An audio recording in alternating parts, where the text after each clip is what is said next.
In the previous episode, we started a timeline that chronicled the parallels between the ancient Roman Empire and the United States of America today. When we left off, the Roman Empire was deteriorating thanks to the inflation caused by deficit spending on war and public works. Their government was constantly making things worse by meddling with their economy. Now, their empire was stretched to its limit and under constant attack from barbarians. The ongoing cost of war, plus the huge amounts of deficit spending, was bringing Rome to its knees. Now we're going to continue our journey through to the fall of Rome and learn of more striking parallels with the United States along the way.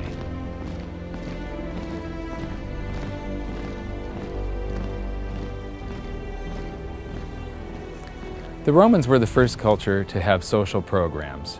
The Athenians had great public works, and they had the expense of war.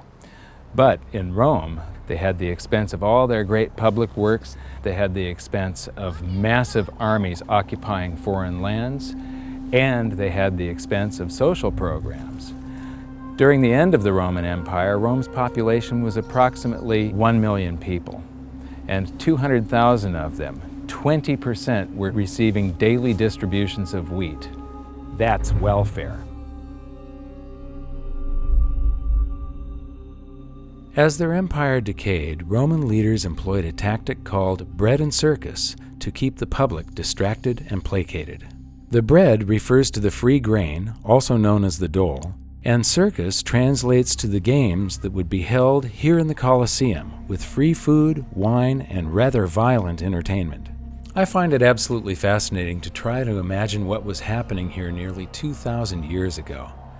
These seats would have been filled with people eating and drinking, many would be yelling for their favorite gladiator, and a good portion of the audience would have been mindlessly drunk. The emperors and elite watching from up on high? What a scene!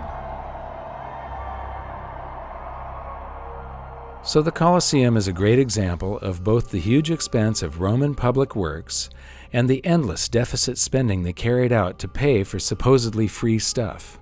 But is there such a thing as a free lunch?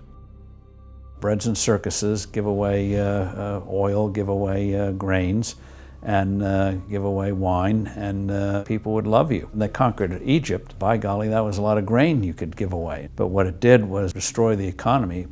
And when you put in the taxation to pay for it all, what it did was destroy the small farmer. And so the wealth creation that would enable you to do these things went by the boards, and so it became a vicious cycle. So now let's continue filling in our timeline from the previous episode so that we can keep track of where we are in the story. Welfare, bread, and circus were basically distraction tactics used by the ruling elite who would offer promises of free stuff to ingratiate themselves with the public. There's a famous quote from the satirist Juvenal who summed up the situation very succinctly. Give them bread and circus, and they will never revolt. The citizens felt like they were getting these things for free when they were actually paid for by a crushing double blow of continuous currency debasement and increased taxation. In the end, the only way that the Roman rulers could enforce this tax collection was by doubling down on their stifling bureaucracy. The size of their government compared to the private sector exploded. Business became incredibly difficult, and many simply gave up. Steve Forbes just mentioned how difficult the situation became for farmers, or husbandmen as they were referred to in the past. Here's a quote that backs that up from Lactantius around 300 AD. There began to be fewer men who paid taxes than there were who received wages, so that the means of the husbandman, being exhausted by enormous impositions, the farms were abandoned, cultivated grounds became woodland, and universal dismay prevailed.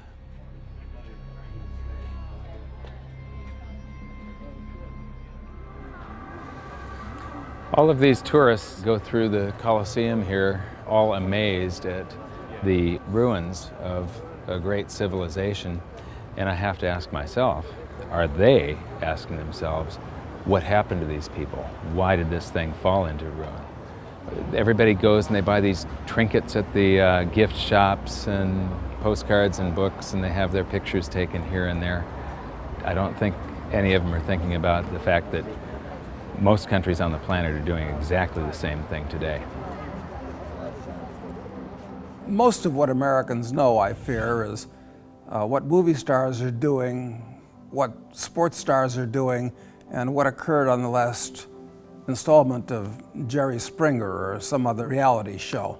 And the food stamps are not even food stamps anymore. They give you a credit card that you can buy your food with, so that you look like you can actually afford to eat as opposed to living off the dole. It's very similar. People's relationship to money in a country like America, the biggest economy in the world, is based entirely on the benefits they get from consuming and consumerism.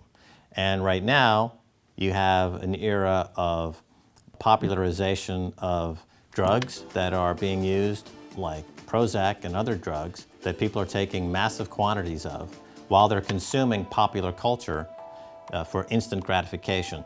So you have instant gratification enhanced by drugs with a consumer culture with easy credit. So people are literally high all day long. They're consuming, they're on drugs, they've got cheap sugar, they've got cheap high fructose corn syrup in America thanks to those massive government subsidies.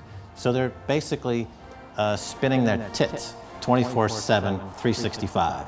Now, as soon as that value proposition changes and you're not getting high as easily as you did yesterday, the cost of getting blitzed out of your skull on cheap drugs, cheap sugar, and cheap entertainment tips to an actual cost where you've got to actually put in a day's labor, then you're going to see social unrest. Then you're going to see real change, because those people suddenly are going to be facing reality without the benefit of being on drugs. And that's going to be a day when suddenly this economic model of consumption at the expense of humanity comes to a screeching halt. So the ancient Romans had welfare, bread, and circus. Today, the USA has welfare and mass distraction.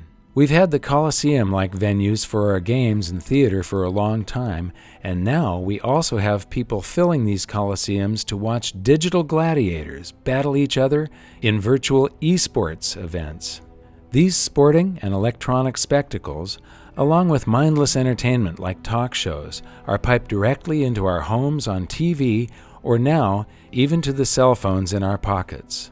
We have the same politicians who constantly make impossible promises of free stuff, and a good portion of the population are hypnotized into believing them thanks to our modern version of bread and circus. Just like in ancient Rome, the USA has increased taxation in an attempt to pay for all of the so-called free stuff. And not surprisingly, we are now also burdened with a stifling bureaucracy in order to enforce the ridiculous amount of rules, taxes, and regulations. The size and scope of government has gone past anything that the founders of our country could have imagined in their worst nightmares, and now we face the same problem as ancient Rome. There are now fewer and fewer productive individuals and businesses left to fund the buffoonery of government. Remember, governments cannot create prosperity, they can only consume it.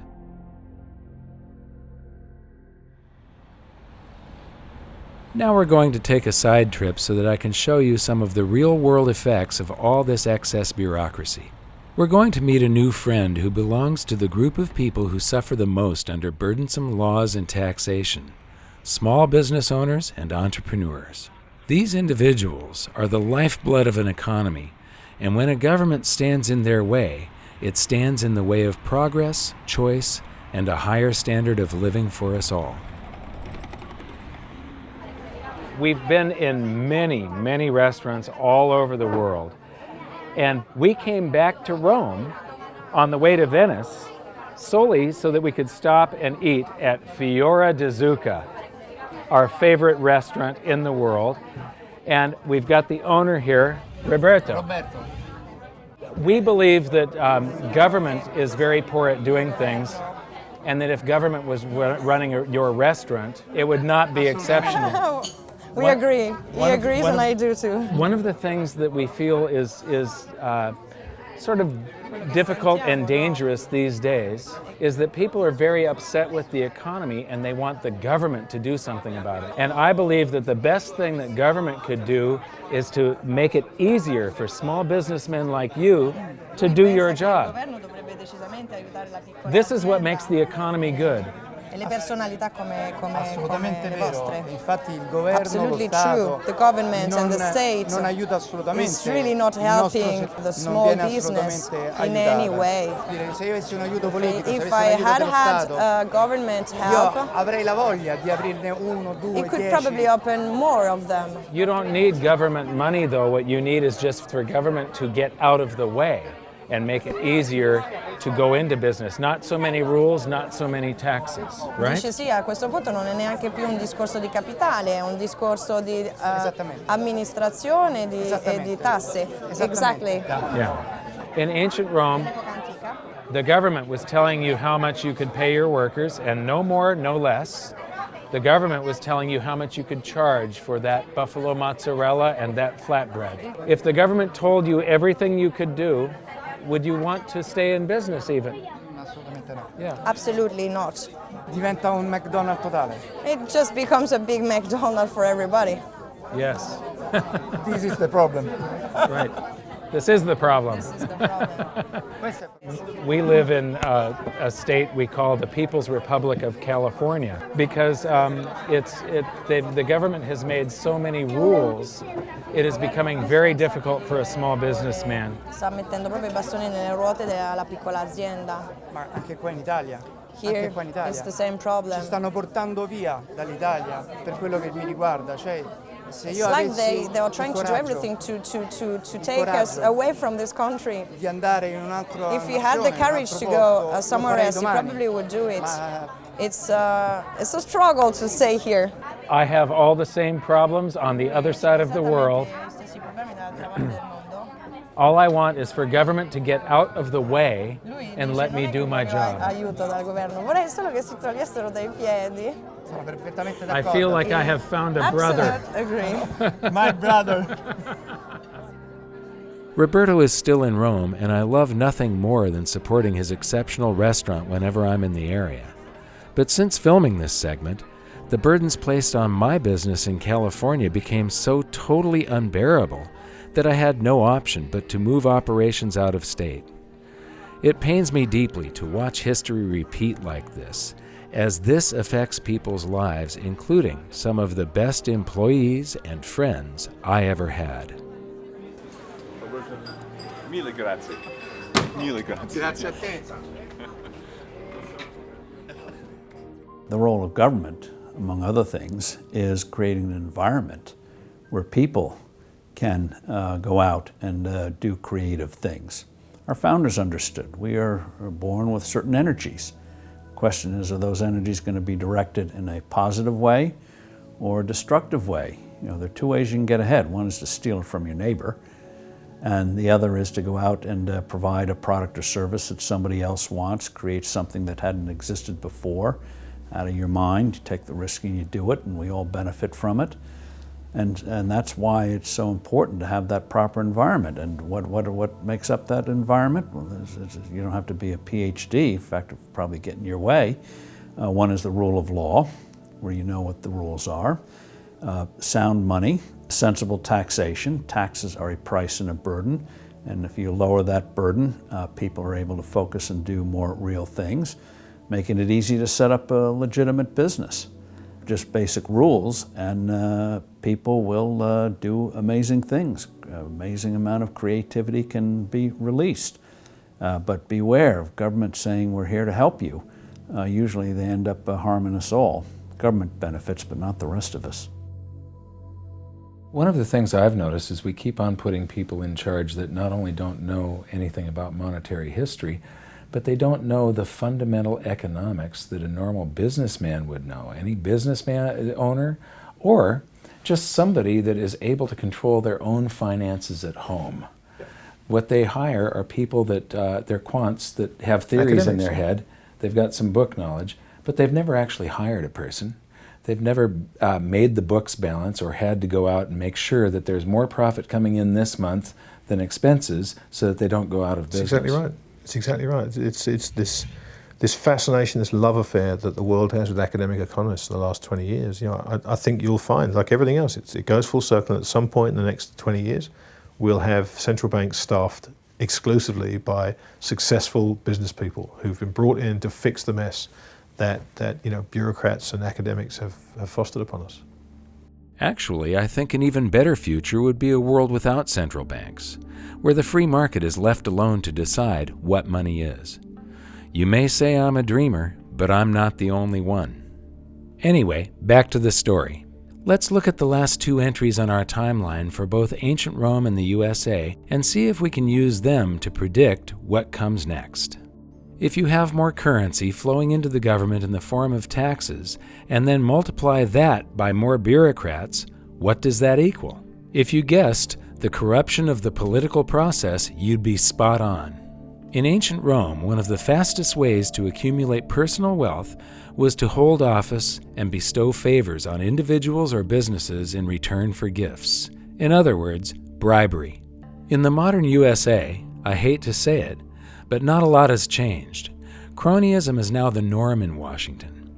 This is where industries and individuals can basically buy a politician to vote a certain way. In some cases, we've seen their influence extend to the highest levels, where outsiders are writing the legislation and having their cronies introduce it. We've also seen the advent of revolving door politics, where politicians may not take cash directly as bribes, but as soon as they've fulfilled their purpose in politics, they walk out the door of public disservice and into highly paid positions in the private sector. How convenient.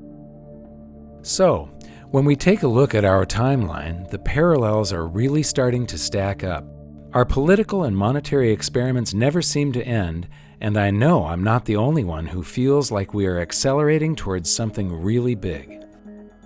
Now I'd like to introduce you to my friend Chris Martenson. He has an absolutely wonderful series called The Crash Course that I highly recommend that you watch. Chris is a scientist and entrepreneur who does an excellent job of clarifying complex systems and scenarios. So I wanted to get his take on why it feels like we're speeding toward the edge of a cliff. Tell me about exponential growth, because this was one of the pieces in your series that I was blown away by. You know, it's there's this famous quote by Keynes that not one man in a million understands inflation. The inflation process is very important. I think it's one man in a billion that probably understands what exponential growth is, and it's one of the most important things that we could get our arms around. And the reason it's so difficult to talk about is because we're humans, and we're not wired for exponential growth. We think in linear form. So if something goes from 1 to 2 to 3 to 4, people get a sense of that. We know how that works. But when something goes from 1 to 2 to 4 to 8 to 16 to 32 and just mushrooms off, well, it's much harder to understand it, and we're surrounded by exponential growth. It's in our economy, it's in our monetary numbers, it's in our debt numbers, it's in environmental statistics, it's in how rapidly we're depleting things in an inverse exponential decay, it's in everywhere we're surrounded by it. So understanding is really critical. So I have a couple examples to help people understand what exponential growth is and why it's so hard. So if I had 2 erasers, and I said, all right, I'm going to give you $100 based on how evenly you can bring these 2 erasers together, nice even speed, you'll do a great job at that, right? You'll win $100 from me every single time. But now let's replace them 2 big heavy magnets, you know, neodymium magnets, maybe from a Tesla coil, you know, something really awesome. And you'll do what everybody does. All of a sudden they'll snap together, right? And it's because these magnets are pulling together with exponential force. And even though you might be physically capable of controlling that, your mind and your muscles and your neurons won't be able to wire that up. I'll give you 100 shots and it'll still be doing this because we just aren't wired for that. Another exponential example that really helps bring this home. Do you have a park, like a favorite park that you wouldn't mind see getting ruined? How about, I think they're going to decommission Candlestick Park Candlestick. in San Francisco. Perfect. Area. All right, let's use that as an example. So here's the thought experiment. Imagine I have a magic eyedropper, and it's magic because the drop of water that comes out of this eyedropper will double every minute. So after 1 minute, you get 2 drops, and after 2 minutes, you get 4 drops, and after 6 minutes, you can fill the thimble up, right? All right, so let's do 2 things. We're going to make this part watertight. and I'm going to handcuff you to the highest row of bleacher seats. And let's start this tomorrow, 12 o'clock. You're handcuffed up in this highest row of bleacher seats, and I go down right into the center of the field, and I put one of these magic drops down. Now, here's the question. How long do you have to escape from your handcuffs, knowing that this park is going to fill up with water? Okay, one drop, and it's got to fill the entire park. How about a day? A day. Good, that's close. What if I told you the answer is 50 minutes? Wow. You can think 51 minutes, if you want to get rid of the skepticism, right? Mm-hmm. So that's amazing, right? Just 50 or 51 minutes, and it's all over. The whole park is full. That's not the important question. Here's the important question. At what time is this park still 97% empty space? It's not filled with water. And do you realize the seriousness of your predicament? Well, I know it would be half full 1 minute before my predicament. So, I don't know, 10 minutes? It's 5 minutes. 5 minutes, okay. So if we go back just 5 minutes in time, there's a little bit of water in the infield. And then 5 more minutes and it's over. And so when I look at this, I look across the world and I think, okay, from all of human history until 1960 to put the first 3 billion people on the planet, and then just 40 years to put the next 3 billion people on the planet. And this is important because the Earth is our stadium, and we're living through one of the most extraordinary periods of human history. Not just American history, not just in our personal lifetime history, but human history, because you and I will be alive during a time when human population will have fully tripled from roughly 3 billion to 9 billion if we live to ripe old ages. It's extraordinary. It's putting pressure on everything, and that exponential human growth is putting the curve on all those charts we just talked about. How fast we're depleting oil, how much food we have to grow, airline miles traveled, loss of tuna from the oceans, how much money has to be created. All of that is being driven by this exponential process. And so something I really like to be able to communicate to people is that exponential processes speed up at the end. So if anybody watching this has the sense that maybe things are going faster and it's harder to keep up with events, and wait, what's happening in Europe, it seems to be crumbling fairly quickly, that's because we have all these exponential processes converging on this one moment in time, and yes, things really are speeding up here and now. The system they have is failing, it's falling apart. Keynesianism won't work. To me, we're in the beginning stages of what happened to the Soviet system. We may be like at 1987 in the Soviet system, where 2 years later, 4 years later, it was gone. And that could happen to us. And as long as people will still use the dollar, that's going to continue. But we're getting dangerously close. And the end stages of a currency system comes rapidly. So even though we've been slipping and sliding for 100 years, our dollar is now worth 2 cents over 100 years. That's pretty much of a crash, but it isn't a crash in the sense of going off a cliff. And I believe that history shows that currencies eventually can go off a cliff when a false confidence is just dissipated. And we have a confidence, but it's based on all false notions and maybe out of desperation, a lot of rigging. But anyway, it's still working. The dollar, although weaker as an international currency, still works. But that is what we, as a people, and not only the United States, around the world, have to fear, because it will affect the whole world when this comes. And this is why this issue, for me, is so important. We are in big trouble, and there's just no way out. And I am sorry to say about that. And I love my country, and I'm sick to death about what's happening to it because of morons in government and a big bunch of morons in academia who let the Federal Reserve do what it did. It's all so simple. It could have all been prevented, but just by following the damn Constitution. Money shall only be silver and gold. How simple can it be? It's less than a dozen words. And all you got to do is follow that. Yeah, we have got a prayer. We haven't got, only people who got a prayer are the people who are buying silver and gold today. You and me. What amazes me are the stark similarities between ancient Rome and today. Once again, we're debasing the currency to pay for war, social programs, public works, while we keep the society placated with bread and circuses, football, sports, American Idol, Dancing with the Stars. Our government keeps on getting bigger as our military aspirations expand our empire. Congressman Ron Paul recently stated that we have over 900 military bases in 130 countries. That is an empire. And that brings us to one of the most dangerous parallels between ancient Rome and the USA, the excessive influence of the military on government. Rome's elite realized very early on that keeping the military happy was of the utmost importance if they were to either gain or stay in power. As a result, the military grew in size and attained high levels of leverage throughout politics. In today's USA, we spend trillions of dollars on our military, and it has grown into a behemoth. Much of the revolving door politics mentioned earlier comes as a result of the massive deficit spending that we pump into so-called national defense. Our country has become a war machine. We are on offense, not defense, and there is now an entire industry reliant on keeping things this way. And it's not as though we haven't been warned about this. In fact, alarm bells have been ringing for longer than 50 years.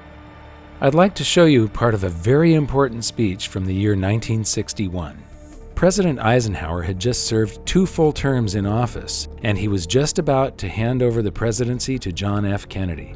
Despite his own military background as a 5-star general and the supreme commander of the Allied forces in Europe during World War II, Eisenhower chose one of the most important moments of his presidency, his own farewell address to the nation, to warn America of the dangers of the corrupting influence of what he famously termed the military-industrial complex. Until the latest of our world conflicts, the United States had no armaments industry. American makers of plowshares could, with time and as required, make swords as well. But we can no longer risk emergency improvisation of national defense. We have been compelled to create a permanent armaments industry of vast proportions. Added to this, 3.5 million men and women are directly engaged in the defense establishment. We annually spend on military security alone more than the net income of all United States corporations. Now, this conjunction of an immense military establishment and a large arms industry is new in the American experience.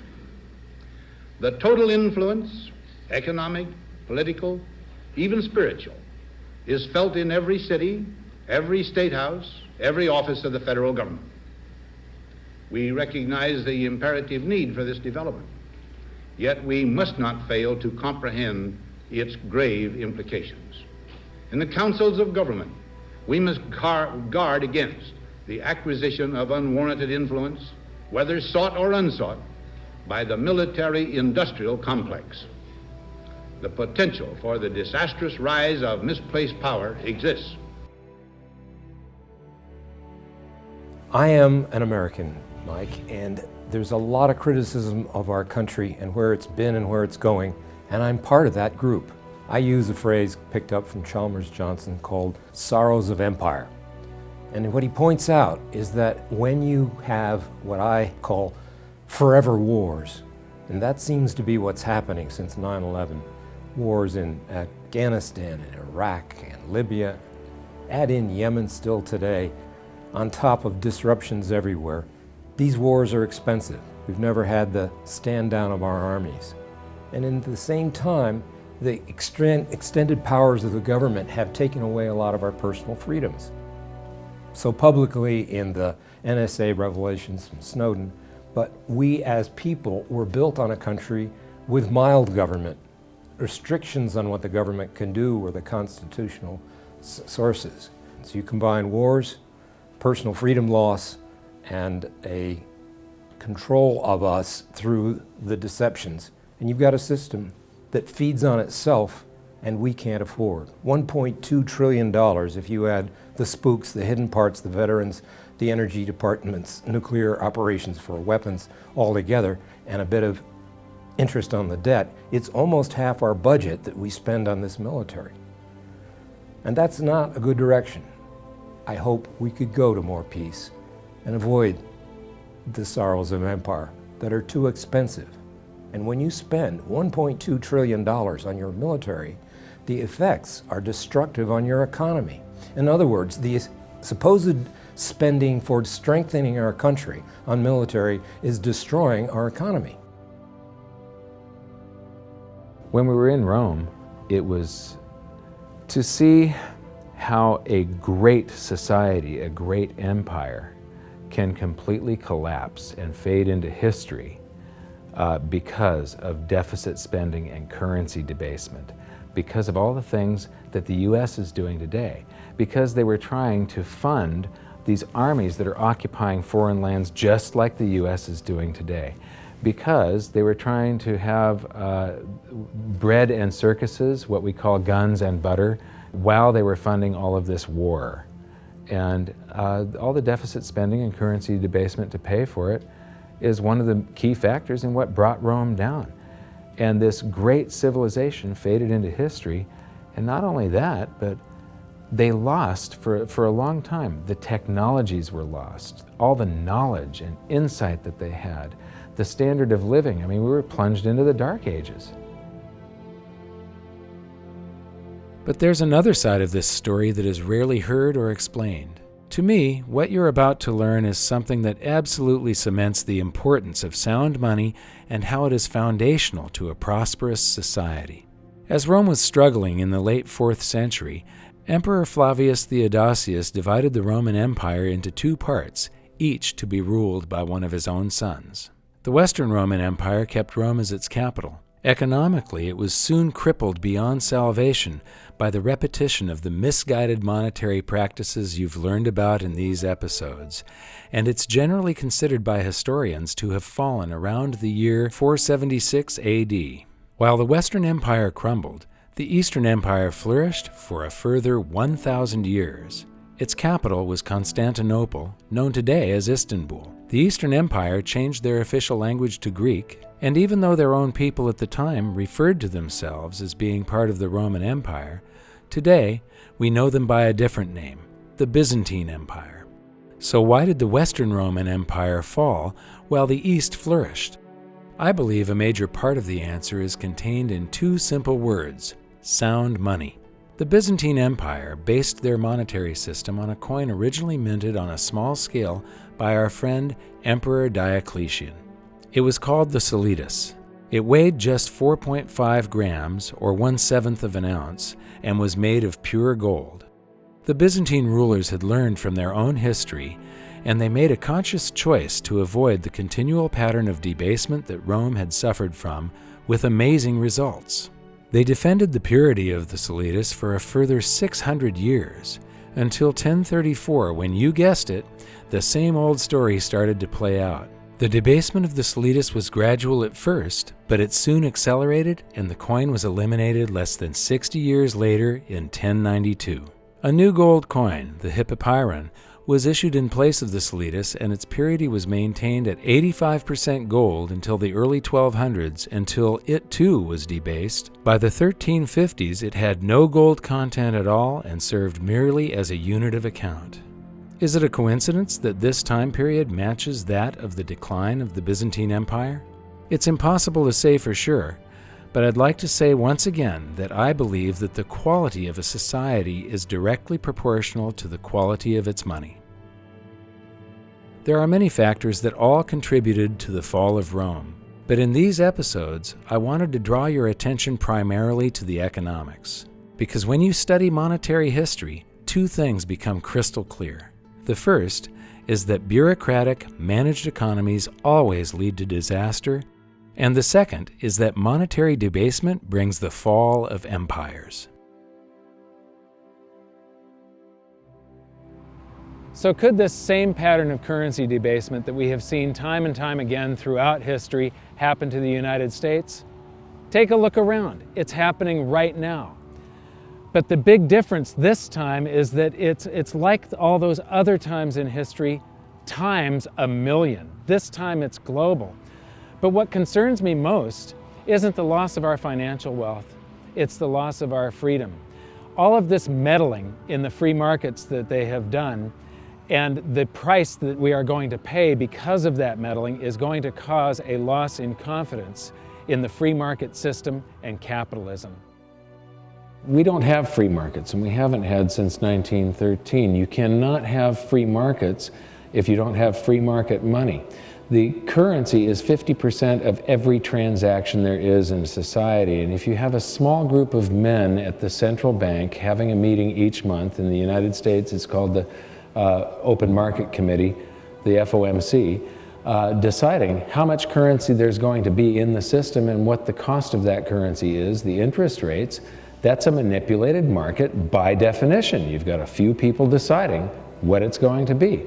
That's 50% of every transaction. Therefore, there is no transaction in this society that isn't manipulated. So we don't have, when people say that the free markets are failing, we do not have free markets. When people say that capitalism is failing, we don't have capitalism. We've got cronyism. We've got special favors being granted by Congress to the people that lobby them, and it skews the economy and warps the economy and creates all of these artificial bubbles that end up popping, and then everybody loves living in a bubble, so they just want the Fed to create the next one. What's happening in Washington doesn't indicate that all of a sudden they're going to gain in wisdom and make the tough choices, which is sort of like getting somebody off drugs, you know, and people don't want to quit the drugs. And our system is based on debt and inflation, and they're not going to wean themselves off. So we have to anticipate there's going to be a major collapse. But then the big question is, are we going to have a greater move toward totalitarianism and give up all our freedom, or are we going to say we still have a spirit left in this country to say, yes, we overstretched and we know what the alternative could be, and we can build a much better society?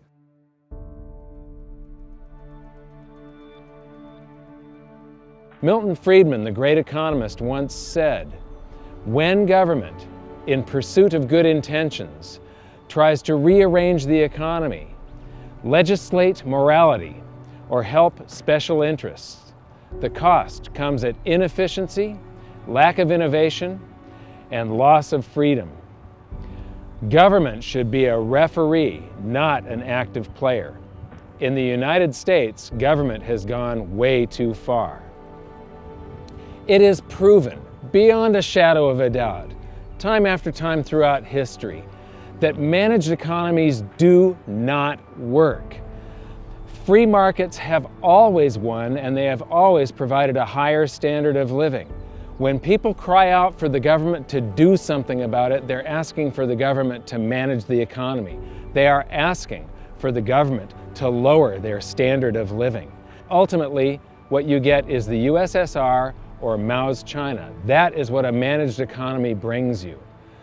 It's time for you to take action. It's time for you to get educated on this, to find out more, and then to voice your opinion, to make yourself heard.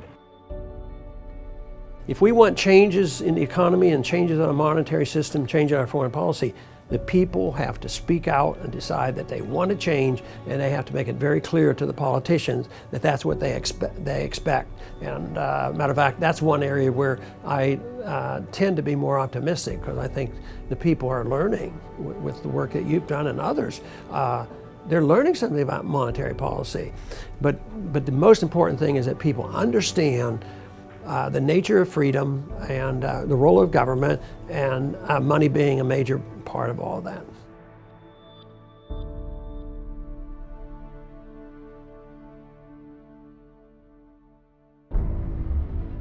So now that we've seen the economics of the fall of Rome, it's time to take a look at the options in front of us for the USA. Will we choose more debasement, more war, more intrusive government, more cronyism and special interests, more taxation and regulation, and less freedom? Or will we choose sound money, stable foreign policy, restrained government, a level playing field of fair laws for everyone, sensible taxation and regulation, and maximum freedom? I want to thank you for watching this series and for sharing these videos with your friends and family. If you'd like to learn more, join me at hiddensecretsofmoney.com for more interviews and discussions. Much of this episode was based on material from my book, and you can download a copy for free. Until then, thanks for watching, and we'll see you next time.